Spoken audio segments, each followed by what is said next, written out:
Voglio questa partita del Napoli non l'ha pareggiata per sfortuna, non l'ha pareggiata per mancanza di uomini, ma l'ha pareggiata perché non è stato capace di ucciderla. E come ha detto Scott McTominay, è inaccettabile.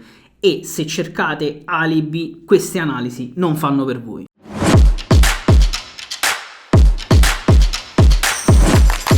Bello, bentornati in questa nuova puntata di Calcio Espresso, ragazzi, bentornati nelle mie analisi a freddo dove analizziamo le partite del Napoli senza, diciamo, l'enfasi e l'adrenalina del fine partita. Ovviamente stiamo parlando di Copenaghen-Napoli 1-1 di Champions League, ragazzi, e la verità, raga, è una sola, anche se molto scomoda, anche se molto fastidiosa, è che il Napoli a un certo punto ha giocato la partita praticamente solo per controllarla e non per ucciderla. E Wayu in Champions contro il Copenaghen, una squadra tutto sommato modesta, in superiorità numerica per la maggior parte della partita, questa cosa è praticamente inaccettabile. E non è una questione di episodi, non è una questione di gioco, non è una questione di tattica, di tecnica, è una questione solamente di mentalità, ragazzi. Ci siamo abituati a sentire l'odore del sangue, no? Quando c'è Antonio Conte sulla nostra panchina. Ebbene, il Napoli ieri non ha minimamente sentito l'odore del sangue, cioè quella è una preda praticamente da dover solo finire di ammazzare, perché stava sanguinando 1-0, uomo in meno, cioè veramente bisognava fare il secondo, il terzo e il quarto, come ha detto Scott McTominay, e invece questa cosa non è successa. Anzi, vi dirò di più, mi sembra quasi che a un certo punto il Napoli abbia sentito il peso del risultato. Ma analizziamo leggermente la partita, ragazzi, perché il primo tempo tutto sommato è stato praticamente dominato, si poteva fare qualche gol in più, ma c'è stato un dominio totale del campo, gol di McTominay, espulsione di Delaney. Diciamo, la partita si era messa veramente bene. Ma andando subito nel secondo tempo, perché poi, diciamo, il copione della partita era quello, il dettaglio fondamentale, ragazzi, non è il gol preso, non è il calcio di rigore di un Buongiorno praticamente irriconoscibile e dopo ci arriviamo, ma è come il Napoli ha continuato a giocare dopo aver preso quel gol. Perché praticamente da quel momento in poi del rigore, non mi ricordo più o meno che minuto era, forse 55, forse 60esimo, ragazzi, il Napoli dovrebbe schiacciare completamente il Copenaghen nella sua area di rigore, cosa che in parte è successa, ma dovrebbe farlo con prepotenza, con veemenza, cercando di velocizzare il gioco, cercare di provare a sfondare anche centralmente, con gli attaccanti che poi ha messo Conte, crossare ancora di più di quello che hanno provato a fare. Invece in realtà mi è sembrato che per larghi tratti il Napoli abbia quasi rallentato un po' il gioco, un poco più compassato, alcuni errori tecnici, e addirittura il Copenaghen in alcune ripartenze riusciva anche a trovare campo, cosa assurda sostanzialmente secondo me per la differenza tecnica che comunque c'era fra le due squadre. Insomma, raga, per alcuni tratti mi è anche sembrato che il Napoli avesse quasi paura di sbilanciarsi, il che, ripeto, non ha senso, perché tu hai comunque bisogno assolutamente di vincerla quella partita, hai bisogno di andarti a prendere quei 3 punti, cosa che non è stata fatta. Ma quindi in tutto questo, ragazzi, andiamo ad analizzare anche un poco i punti dolenti, no? Insomma, le note dolenti, diciamo, di questa partita, ma un po' del Napoli in generale degli ultimi mesi. La verità, una delle verità scomode, è che il Napoli, nonostante abbia speso veramente tanti soldi sul mercato in estate, e qui si potrebbe aprire un discorso enorme, un capitolo enorme per se ci sono stati errori o non ci sono stati errori, quanto sono pesati questi errori, secondo me tanti, perché a questo punto si può parlare di errori, ma il Napoli ad oggi non ha giocatori che ti incidono una volta entrati in campo, cioè non hanno giocatori che sono in grado di cambiare totalmente l'inerzia della partita partendo dalla panchina. E infatti se andiamo ad analizzare i cambi, effettivamente non è cambiato praticamente nulla, perché c'è stato l'ingresso di Lang. Ragazzi, magari voi avete visto qualcosa di Noah, perché ha fatto quel paio di dribbling, vi dico, i primi 2-3 dribbling della stagione, praticamente a qualche giorno dalla partenza, che pare, diciamo, debba andare al Galatasaray. Diciamo, questa casistica, questa casualità degli eventi mi sembra molto strana e mi dà anche molto fastidio, perché se tu pare che ti vuoi mettere in mostra per farti comprare, io l'ho letta in questo modo, ragazzi, perché Noah fino ad oggi, ma se avrò visto mezzo dribbling in 6 mesi, e assai, gli ha fatto i primi due appena entrato in campo. Poi anche lui si è relativamente spento, qualche cross in mezzo, di cui la maggior parte sbagliati, ma poca roba, poche accelerazioni, poco dialogo con i compagni, niente di che. Lucca, ragazzi, oggi ha avuto qualche minuto in più. ma purtroppo anche lui atteggiamento non proprio corretto, ha provato a fare qualcosa, il problema è che sbaglia praticamente sempre quasi tutti i palloni che prende, ragazzi, boh, sarà sfiga, sarà mancanza di mentalità, mancanza di approccio giusto alla gara, alla competizione, non lo so, però comunque anche Lucca totalmente impalpabile nel suo ingresso in campo. È stato inserito Ambrosino. Ambrosino ha fatto quello che poteva fare, chiaramente. È un altro dei giocatori che non gioca quasi mai. Per carità, è relativamente giovane perché noi non giovanissimo, ma non ha confidenza comunque col campo, non ha i tempi, non ha il ritmo. Quindi, comunque, è entrato, ha cercato di fare il possibile. Anzi, si è pure impegnato molto più di tanti altri. Per non parlare, ragazzi, e qui arriviamo a... non voglio dire delle colpe di Conte, perché onestamente io non mi sento di crocifiggere l'allenatore più di tanto, anche se comunque naturalmente su tante cose le sue colpe ce le ha. Però per esempio Gutierrez, ragazzi, apriamo il capitolo Gutierrez velocemente. Gutierrez che gioca a destra.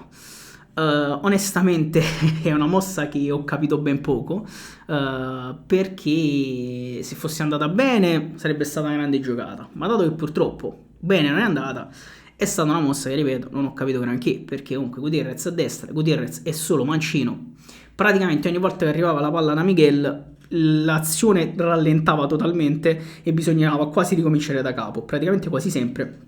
Quindi determinate azioni sfumavano praticamente all'inizio, perché se tu arrivi lì e Gutierrez invece di puntare o invece di crossare subito, invece magari di andare sul destro, fa scivolare la palla per poi correre sul fondo, si deve fermare, deve stoppare, deve indietreggiare, deve guardare, deve passare, ragazzi, cioè la manovra rallenta in maniera allucinante. Quindi questa è stata una mossa tattica, chiaramente anche per mancanza naturalmente di giocatori, questo mi sembra logico, un po' strana di Conte, ma perché secondo me, ma come secondo tutti, penso tifosi di Napoli, bastava invertire Spinazzola e Gutierrez, anche perché Leonardo Spinazzola, che comunque bene sta facendo in generale in questa stagione, aveva già giocato delle ottime partite anche a destra, quindi è stata una soluzione cervellotica da parte di Conte che tendenzialmente io onestamente ho capito ben poco. E tra i peggiori, ragazzi, per concludere, dopo Gutierrez, come faccio a non citare Alessandro Buongiorno?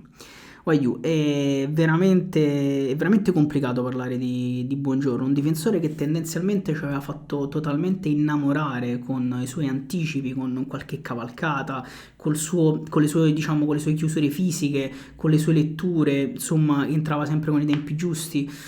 Sono qualche mese a questa parte, ragazzi, che Buongiorno sembra diventare un giocatore totalmente da Serie D. Non si capisce, fa errori da scuola calcio, va sempre in ritardo, non si capisce con i compagni, sbaglia tanti stop, sbaglia tanti interventi. Ultimamente ogni volta che gioca sembra causare sempre un calcio di rigore. Io veramente, ragazzi, io non so voi cosa ne pensiate, ma è allucinante la stagione che sta vivendo Buongiorno quest'anno. Spero che sia solo un periodo, anche solo una stagione, perché è veramente assurdo, ma continua a fare disastri e io come faccio a dirvi che non ho paura? Domenica andiamo a giocare a Torino contro la Juventus, come faccio a dirvi che non ho paura che Buongiorno debba giocare per forza titolare? Cioè capisco ancora di più, sempre di più, il motivo per cui a squadra completa, a rosa completa, Conte gli abbia preferito quasi sempre Juan Jesus a un certo punto, perché Juan Jesus...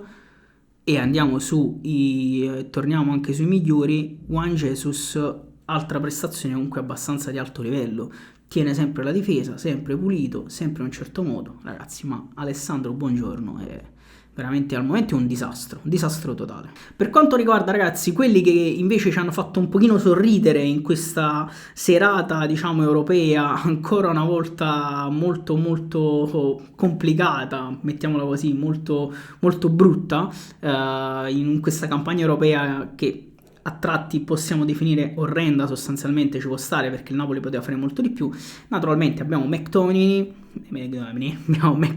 ragazzi, scusate, che continua a fare il McTominay, continua a dimostrarsi un grandissimo campione, che è determinante, che fa le due fasi in maniera eccezionale, che è un leader perché ragazzi è totalmente il leader tecnico e anche mentale sostanzialmente della squadra, perché va ai microfoni e dice quelle parole appena finita la partita: è inaccettabile, dobbiamo fare il secondo, il terzo, il quarto, dobbiamo uccidere la partita, altrimenti queste partite altrimenti può succedere questo. Si è preso praticamente anche colpe che tendenzialmente lui non ha e quindi ripeto, leader assoluto e fortunatamente sempre tra le note positive della squadra. Gli altri due che mi sento di citare per quanto riguarda le note positive della partita sono naturalmente Antonio Vergara, ragazzi, seconda partita partita di fila da titolare un ragazzo che avrebbe meritato tantissimo tempo fa di cominciare a giocare, e adesso probabilmente ci staremmo godendo un altro giocatore. Adesso vi dico una follia assurda, mi picchierete per questo, mi bestemmierete, ma io in alcuni movimenti, in alcuni dribbling, in alcune situazioni, in alcune giocate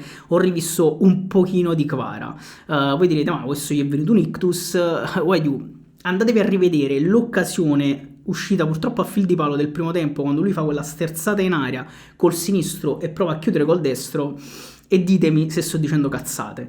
Però veramente Antonio ha fatto una grande partita di sostanza, anche di esperienza ad un certo punto, perché c'erano delle situazioni in cui ha fatto fallo, in cui ha gestito il pallone in un certo modo, che gli facevano sembrare di avere una maturità più grande di quella che al momento ha, purtroppo, ma è un ragazzo che sembra avere margini di crescita spaventosi e che gioca davvero secondo me già benissimo, e spero che tenga e ottenga più spazio possibile da qui a fine anno, perché ripeto, se lo merita. L'altra chiaramente nota positiva, ragazzi, è Milinkovic-Savic, perché nonostante ha subito il gol sul tap-in, lì c'è anche un po' di sfiga come ci vuole, perché il rigore l'ha parato, in altre occasioni si è fatto trovare pronto e comunque è stato tendenzialmente sicuro per tutta la partita. Ha fatto alcuni lanci millimetrici che, se davanti i giocatori, gli attaccanti a essere nel Napoli avessero gestito in maniera diversa, si potevano creare delle azioni estremamente pericolose. Quindi Milinkovic-Savic continua ad essere una nota positiva, insomma, del Napoli, e questo anche per ricordare e continuare a rispondere a chi diceva che era stata una follia prendere un altro portiere titolare, dato che Meret purtroppo si è fatto male a Revo de fila.